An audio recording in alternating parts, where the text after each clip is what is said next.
So that's a deceptively difficult question to answer, mostly because there are a lot of variables based on what phase of the project we're in and which part of the site you're talking about.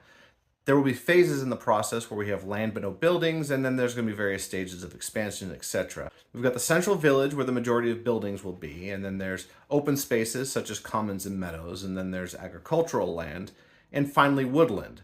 By necessity, a large amount of physical distance will be sought between the surrounding properties. And since that land will remain relatively undeveloped by necessity, that reduces the maintenance requirements. And even the places that do have maintenance needs are going to be minimal. Post events will be cleaned up by whoever's using it.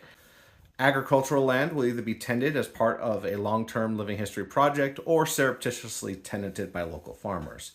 Minor contract gardening will be used to keep the cottage gardens looking tended enough that they give the impression that people actually live there. And of course, in the very beginning, when we have fewer buildings to reduce overhead and keep the project agile and streamlined, in its infancy, I'll be doing the majority of the upkeep myself. Though a full time caretaker would be optimal, it seems more likely that we'll end up having contract jobs for specific maintenance tasks or routine maintenance tasks, like the guy who comes out every Saturday and mows your lawn, for those routine tasks as soon as the project gets large enough that I can't reasonably do it myself.